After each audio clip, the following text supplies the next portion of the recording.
ನಡೆಯೋ ಡ್ರಾಮಾ ಆ drama it will be very interesting one and suspense ಆಗಿರುತ್ತೆ and action ಇರುತ್ತೆ. ಸೊ ಡೆಫಿನೆಟಾಗಿ ಥಿಯೇಟ್ರಿಗೆ ಬಂದು ನೋಡಿ. ಸೊ ನೀವು ಈಗಾಗಲೇ ರಿವ್ಯೂಸ್ ನೋಡಿರ್ತೀರ ಅನಿಸುತ್ತೆ. So I think it will be very entertaining ಅಂತ ಹೇಳಿದೆ. Thank you so much. ನನ್ನ ಹೆಸರು ವಿವೇಕ್ ಅಂತ, ನನ್ನ ಆ್ಯಕ್ಟರ್ ಆ್ಯಂಡ್ ಗರುಡ ಫಿಲ್ಮಲ್ಲಿ ಮೇನ್ ಲೀಡ್ ಆಗಿಬಿಟ್ಟಿದ್ದೀನಿ. Thank you so much press media and supporters, family friends ಎಲ್ಲರೂ ಬಂದು ಮೂವಿ ನೋಡಿದ್ದಾರೆ, ಎಲ್ಲ ಗುಡ್ ರೈಟಿಂಗ್ ಕೊಟ್ಟಿದ್ದಾರೆ. ಅದೇ ಥರ I just wanted to appreciate Kiran, ಯಾಕಂದರೆ ಫಸ್ಟಿಂದ ಲಾಸ್ಟ್ ತನಕ ನಮ್ಮ ಡೈರೆಕ್ಟರ್ ಅವರೇ, ಪ್ರೊಡ್ಯೂಸರ್ ಅವರೇ, ಎಡಿಟರ್ ಅವರೇ, ಈಚ್ ಆ್ಯಂಡ್ ಎವ್ರಿಥಿಂಗ್ ಅವರು ಒಬ್ಬರೇ ಕೆಲಸ ಮಾಡಿರೋದು ಇದರಲ್ಲಿ. ಆ್ಯಸ್ ಅಸಿಸ್ಟೆಂಟ್ ಡೈರೆಕ್ಟಾಗಿ ಜಾನ್ ಅಭಿಷೇಕ್ ಮಾಡಿದ್ದಾರೆ. ಸೊ ಈ ಮೇನ್ ಎಫರ್ಟ್ಸ್ ಎಲ್ಲ ಹಾಕಿದ್ದಾರೆ ಕಿರಣ್ ಅವರು.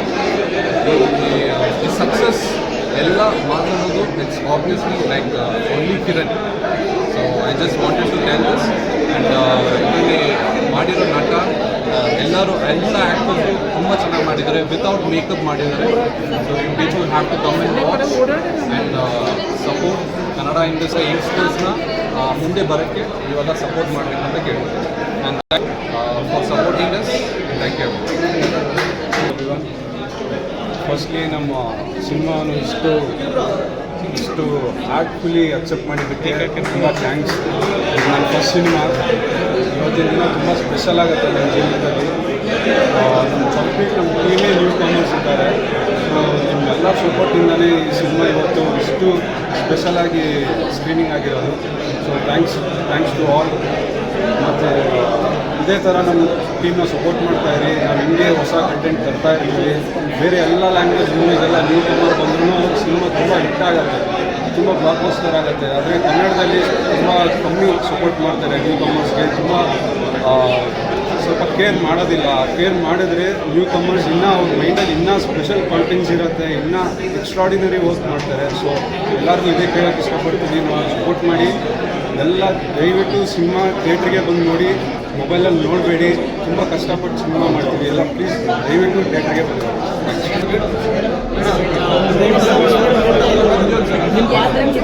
ಮೊದಲನೇದಾಗಿ ಥ್ಯಾಂಕ್ ಯು ಸೊ ಮಚ್ ಎಲ್ಲರೂ ಬಂದಿದ್ದೆ. ನನ್ನ ಹೆಸರು ದಿವ್ಯಾ ಅಂತ. ಸಿನಿಮಾದಲ್ಲಿ ನನ್ನ ಪಾತ್ರದ ಹೆಸರು ಅಪ್ಸರ. ಸೊ ಸ್ವಲ್ಪ ನೆಗೆಟಿವ್ ಇದೆ, ದಟ್ಸ್ ಓಕೆ. ನನಗೆ ತುಂಬಾ ಇಷ್ಟ ಆಯಿತು ಈ ಪಾತ್ರ ಮಾಡೋದಕ್ಕೆ. ಈ ಆಪರ್ಚುನಿಟಿ ಕೊಟ್ಟಿದ್ದಕ್ಕೆ ಥ್ಯಾಂಕ್ ಯು ಸೊ ಮಚ್. ಹಾಗೆ ನಿಮ್ಮೆಲ್ಲರಿಗೂ ಒಂದೇ ಕೇಳ್ಕೊಡೋದು, ದಯವಿಟ್ಟು ಪ್ಲೀಸ್ ಕನ್ನಡ ಸಿನಿಮಾ ಬೆಳೆಸಿ, ಹಾಗೆ ಎಲ್ಲರೂ ಥಿಯೇಟರ್ನಲ್ಲಿ ಹೋಗಿ ನೋಡಿ ಅಂತ ಕೇಳ್ಕೊತೀನಿ. And thank you so much.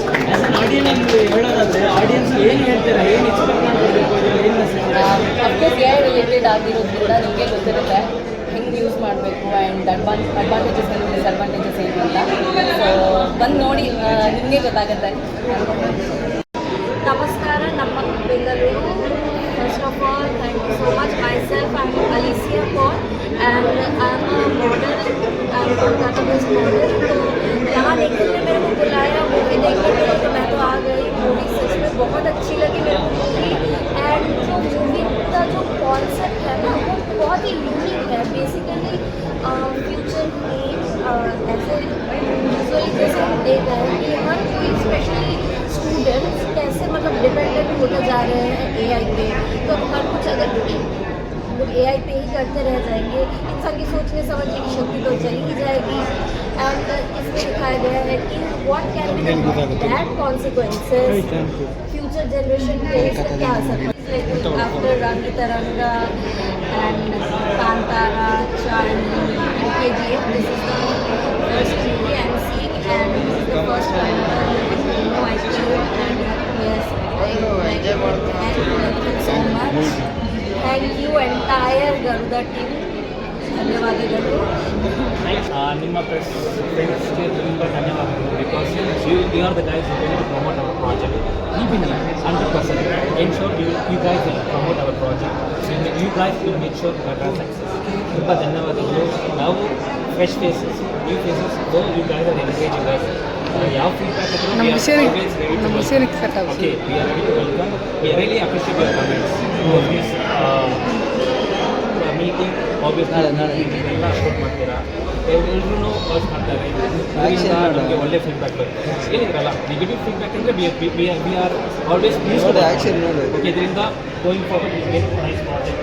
Okay, which which entertains ಎಲ್ಲರನ್ನ ಎಂಟರ್ಟೈನ್ ಮಾಡಿದೆ. On behalf of the press friends ಅವರಿಗೆ ತುಂಬ ಧನ್ಯವಾದಗಳು. Really appreciate your time and everything. Thank you. ಪ್ರಯತ್ನ ಅಂತಾನೆ ಹೇಳ್ಬೋದು. ನೆಕ್ಸ್ಟ್ ಲೆವೆಲ್ಗೆ ನಾನು ಒಂದು 20 ನಿಮಿಷ ಲೇಟ್ ಆಗೋಯ್ತು.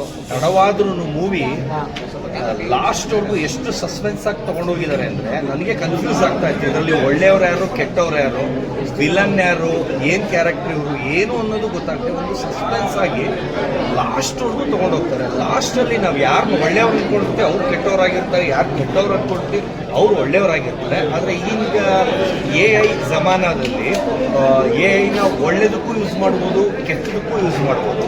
ಅಂದರೆ ಒಬ್ಬ ವ್ಯಕ್ತಿ, ಅಂದರೆ ನಾನು ಮೂವಿ ಫುಲ್ ಸ್ಟೋರಿ ಹೇಳೋಕ್ಕಾಗಲ್ಲ, ಆದರೆ ಬಂದು ಥಿಯೇಟ್ರಿಗೆ ಮೂವಿ ನೋಡಿ ತುಂಬ ಚೆನ್ನಾಗಿ AI ಒಳ್ಳೆಯದೇನು ಕೆಟ್ಟದೇನು ಅನ್ನೋದ್ರ ಬಗ್ಗೆ ವಿವರವಾಗಿ ತುಂಬ ಚೆನ್ನಾಗಿ ಮಾಡಿದ್ದಾರೆ.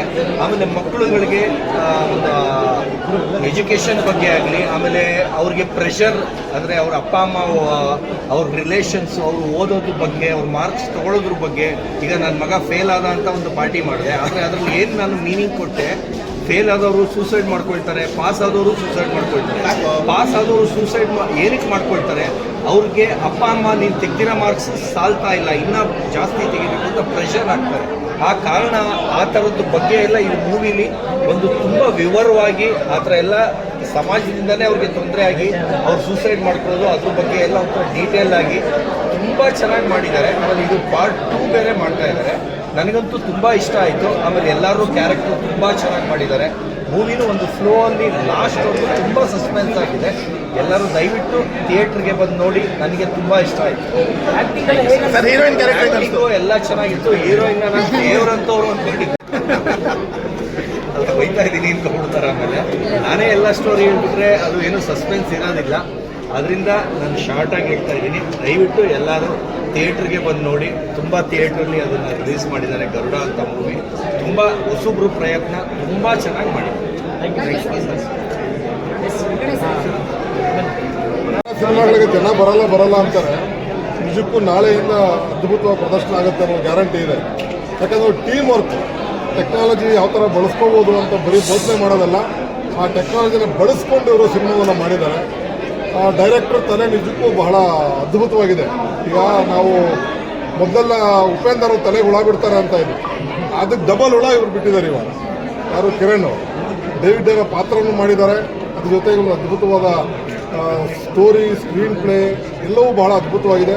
ಆ ಒಂದು ಬಿಗಿ ಇದೆ, ಎಲ್ಲೂ ಜಾಳ ಅಂತ ಕಾಣಿಸಲ್ಲ. ಒಂದೊಂದು ಚಿಕ್ಕ ಸ್ಟೋರಿನೂ ಒಂದೊಂದು ಅರ್ಥ ಕೊಡುವಂಥ ಸ್ಟೋರಿಗಳನ್ನ ಮಾಡಿದ್ದಾರೆ. ಸಪೋಸ್ ಆರ್ಫನೇಜ್ ಮಕ್ಕಳ ಹತ್ರ ಫೇಲ್ ಆಗಿದ ತಕ್ಷಣ ಸೂಸೈಡ್ ಮಕ್ಕಳ ತಪ್ಪು ಅನ್ನೋದನ್ನು ಹೇಳ್ತಿದ್ದಾರೆ. ಅಪ್ಸರ ಕ್ಯಾರೆಕ್ಟ್ರಿಂದ ಅನ್ನೋ ಒಂದು ಕ್ಯಾರೆಕ್ಟ್ರಿಂದ, ಹೀರೋಯಿನ್ ಅಂತ ಅಪ್ಸರ, ಈ ಹುಡುಗಿ ಕ್ಯಾರೆಕ್ಟ್ರಿಂದ ಈ ಹುಡುಗನ್ನ ಲವ್ ಮಾಡಿ ಅವರಿಂದ ತಲೆ ಕೆಡಿಸಿ ಕೊಲೆಗಳು ಮಾಡಿಸೋದು ಅದೆಲ್ಲವನ್ನ ತೋರಿಸಿದ್ದಾರೆ. ಜೊತೆಗೆ ನೆಕ್ಸ್ಟು AI ಜನ್ರೇಷನ್ ಮುಂದೆ ಏನಾಗ್ಬೋದು ಅನ್ನೋದು ಹೀರೋನು ತುಂಬ ಚೆನ್ನಾಗಿ ಮಾಡಿದ್ದಾರೆ. ಆ ಹುಡುಗ ನಮ್ಗೆ ತುಂಬ ಪರಿಚಯದ ಹುಡುಗ. ಮತ್ತು ರುದ್ರನ್ ಕ್ಯಾರೆಕ್ಟ್ರು ಅದ್ಭುತವಾಗಿದೆ. ಹೊಯ್ಸಳ, ರುದ್ರ ಕ್ಯಾರೆಕ್ಟ್ರು, ಡೇವಿಡ್ಡು, ಹಲವಾರು ಕ್ಯಾರೆಕ್ಟರ್ಗಳ ಹೆಸರಂಗೆ ಬಂದು ಹೋಗ್ತವೆ. ಬಟ್ ಎಲ್ಲರೂ ಕೂಡ ನ್ಯಾಚುರಲ್ ಆ್ಯಕ್ಟಿಂಗ್, ಯಾರು ಮೇಕಪ್ ಮಾಡ್ಕೊಂಡು ಆ್ಯಕ್ಟಿಂಗ್ ಮಾಡಿಲ್ಲ ಅಂತಿಲ್ಲ. ಮೋಸ್ಟ್ಲಿ ಮೇಕಪ್ ಯಾರೂ ಮಾಡಿಲ್ಲ, ನ್ಯಾಚುರಲ್ ಆಗಿದೆ. ಎಲ್ಲೇ ಸಿನಿಮಾ ಯಾವುದೇ ಸೀನ್ ನೋಡೋಕೆ ಹೋದ್ರೂ ನಮ್ಮನೆ ಅಕ್ಕಪಕ್ಕ ನಡೀತಾ ಇದೆಯೇನೋ, ಸಪೋಸ್ ಯಾವುದೋ ಒಂದು ಚಾನಲ್ ಬರ್ತಾ ಇದೆಯೋ, ಅದು ಯೂಟ್ಯೂಬ್ ಚಾನಲ್ ಬರ್ತಾ ಇದೆಯೇನೋ ಅನ್ನೋ ಒಂದು ಫೀಲಿಂಗ್ ಬರ್ತದೆ. ಅಷ್ಟು ಅದ್ಭುತವಾಗಿ ಮಾಡಿದ್ದಾರೆ. ನೆಕ್ಸ್ಟ್ ಜನ್ರೇಷನ್ AI ಏನೆಲ್ಲ ಆಗ್ಬೋದು ಅನ್ನೋದನ್ನು ಈ ಸಿನಿಮಾದಲ್ಲಿ ತೋರಿಸಿದ್ದಾರೆ. ಅವರ ಒಂದು ಅಡ್ವಾನ್ಸ್ಡ್ ಮೈಂಡ್ ಟೆಕ್ನಾಲಜಿಗೆ, ಆ ಅಡ್ವಾನ್ಸ್ ಮೈಂಡ್ ಟೆಕ್ನಾಲಜಿ ಬಹುಶಃ ನೆಕ್ಸ್ಟ್ ಗರುಡ 2ನಲ್ಲಿ ಎಲ್ಲವೂ ರಿವೀಲ್ ಆಗುತ್ತೆ ಅಂತ ಭಾವಿಸ್ತೀನಿ. ನೆಕ್ಸ್ಟ್ ಫಿಲ್ಮ್ ಬರೋ ಅಷ್ಟರಲ್ಲಿ ಇವರೇನು ಆ ಡ್ರೋನ್ ಕಾನ್ಸೆಪ್ಟ್ ಕೊಟ್ಟಿದ್ದಾರೆ, ಆ ಡ್ರೋನ್ ಮುಖಾಂತರ ಎಲ್ಲ ಸಪ್ಲೈ ಆಗುತ್ತೆ, ಎಲ್ಲ ಒಂದು ವ್ಯವಸ್ಥೆ ಆಗುತ್ತೆ ಅಂತ ನಾನು ಭಾವಿಸ್ತೀನಿ. ಇವತ್ತು ಗರುಡ ಅನ್ನೋ ಸಿನಿಮಾ ಬಂದಿದೆ. ಸಿನಿಮಾ ಮಾತ್ರ ತುಂಬ ಚೆನ್ನಾಗಿದೆ.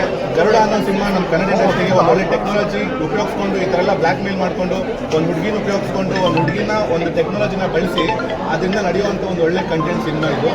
ಹೆಣ್ಮಕ್ಳನ್ನ ಯಾರು ಬಲಿ ಆಗಬಾರ್ದು, ಅವ್ರು ತುಂಬ ಮರ್ಡ್ ಮಾಡ್ತಾರೆ. ಆಮೇಲೆ ಒಂದು ಮುಂದಕ್ಕೆ ಬಂದರೆ ಇರೋ ಜಾಬ್ಗಳೆಲ್ಲ ಹೆಂಗೆ ಲಾಸ್ ಮಾಡುತ್ತೆ ಅಂತ ಒಂದು ಒಳ್ಳೆ ಕಂಟೆಂಟ್ ಇದೆ.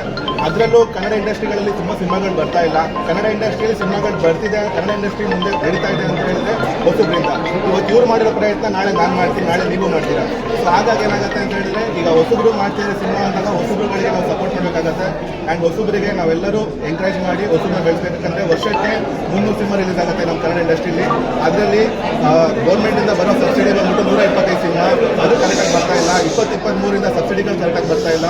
ಹಿಂಗೆಲ್ಲ ಆದರೆ ಕನ್ನಡ ಇಂಡಸ್ಟ್ರಿ ಬೆಳೆಲ್ಲ. ಇನ್ನು ತಮಿಳ್ ತಗೊಳ್ಳಿ, ತೆಲುಗು ತಗೊಳ್ಳಿ, ಹಿಂದಿ ತಗೊಳ್ಳಿ, ಮಲಯಾಳಂ ತಗೊಳ್ಳಿ, ಎಲ್ಲ ಲ್ಯಾಂಗ್ವೇಜ್ಗಳಿಗೆ ಜನಗಳು ಹೋಗಿ ನುಗ್ಗಿ ಹೋಗ್ತಿದ್ದಾರೆ. ಯಾಕೆ ಗೊತ್ತಾ? ಅವರಲ್ಲಿ ಒಂದು ಕಂಟೆಂಟ್ ಸಿಗುತ್ತೆ, ನಮ್ಮಲ್ಲಿ ಕಂಟೆಂಟ್ ಇಲ್ಲ ಅಂತ ಜನಗಳು ಮನೇಲಿ ಬಚ್ಚಿಟ್ಕೊಂಡಿದ್ದಾರೆ. ಜನಗಳ ಆಚೆ ಬರಬೇಕು, ಹೊಸಬರುಗಳಿಗೆ ಬೆಳೆಸಬೇಕು. ಇವತ್ತು ಇವ್ರು ಮಾಡಿದರೆ ನಾಳೆ ನೀವೆಲ್ಲರೂ ಸಿನಿಮಾ ಮಾಡ್ತೀರಾ, ನಾವೆಲ್ಲರೂ ಮಾಡೋಣ. Thank you. So this is my first attempt, Garuda, and ಎಲ್ಲ ನಮ್ಮ ಕ್ಯಾಸ್ಟ್ ಆ್ಯಂಡ್ ಫ್ರೆಂಡ್ಸ್ ಆ್ಯಂಡ್ ಸಪೋರ್ಟಿಂದ ನಾನು ಮಾಡೋಕ್ಕೆ ಸಾಧ್ಯ ಇಲ್ಲ. ಒಬ್ಬನೇ ಅಂತೂ ಸಾಧ್ಯ ಆಗೋಕ್ಕೆ ಚಾನ್ಸೇ ಇಲ್ಲ. ಇಲ್ಲಿವರೆಗೂ ಬಂದು ಸಪೋರ್ಟ್ ಮಾಡಿದ್ದೆಲ್ಲರೂ ಆ್ಯಂಡ್ ಕಂಟೆಂಟ್ನ ದಯವಿಟ್ಟು ಥಿಯೇಟ್ರಿಗೆ ಬಂದು ನೋಡಿ. ಕೂಡ ನೀವು ಅಲ್ಲಿ ಇಲ್ಲಿ ನೋಡಿದ್ರೆ ಕರೆಕ್ಟಾಗಿ ಮೂವಿ ನೋಡಿದರೆ ಅರ್ಥ ಆಗುತ್ತೆ. ಸ್ಟಾರ್ಟಿಂಗಲ್ಲಿ ಒಂದು ಸ್ವಲ್ಪ ಕನ್ಫ್ಯೂಸ್ ಆಗುತ್ತೆ, ಬಟ್ ಲಾಸ್ಟಲ್ಲಿ ಮಾತ್ರ ಸಖತ್ತಾಗಿ ಇಟ್ಟಿದ್ದಾರೆ. ಮೇಡಮ್ ಅವ್ರ ಆ್ಯಕ್ಟಿಂಗ್ ಮಾತ್ರ ನೆಕ್ಸ್ಟ್ ಲೆವೆಲ್ ಆಗಿತ್ತು. AI ಬಗ್ಗೆ ಆಗಿರ್ಬೋದು, ಇವಾಗ ರೀಸೆಂಟಾಗಿ ಒಂದು ಲವ್ ಸ್ಟೋರಿಯಿಂದ ಮರ್ಡ್ರ್ ಆಯ್ತಲ್ಲ, ಆ ಥರ ಎಲ್ಲ ಒಂದು ತೊಗೊಂಡ್ಬಿಟ್ಟು ಸಖತ್ತಾಗಿ ಮಾಡಿದ್ದಾರೆ ಮೂವಿ ಮಾತ್ರ. ಬಟ್ ಒಂದು ನಿಮಿಷನೂ ಬಿಡಲಾರ್ದೆ ನೋಡಬೇಕು. ಇವಾಗ ನಮ್ಮ ಸಸ್ತಿಕ್ ಮೂವಿ ಇದೆಯಲ್ವ, ಸಸ್ತಿಕ್ ಮೂವಿ ಯಾವ ಥರ ಇದೆಯಲ್ಲ ಆ ಥರ ಒಂದು ಥ್ರಿಲ್ಲಿಂಗ್ ಆಗಿದೆ. ಕರೆಕ್ಟಾಗಿ ಫೋನ್ಗಿನ ಸೈಡಲ್ಲಿ ಇಟ್ಬಿಟ್ಟು ಮೂವಿ ನೋಡಿದ್ರಿ ಅಂದರೆ ಸಖತ್ತಾಗಿ ಅರ್ಥ ಆಗುತ್ತೆ. ಸ್ಟಾರ್ಟಿಂಗಲ್ಲಿ ಒಂದು ಸ್ವಲ್ಪ ಕನ್ಫ್ಯೂಸ್ ಆಗುತ್ತೆ ಕ್ಯಾರೆಕ್ಟರು, ಬಟ್ ಲಾಸ್ಟಲ್ಲಿ ಮಾತ್ರ ಸಖತ್ತಾಗಿ ಎಂಟಿದೆ. All the best.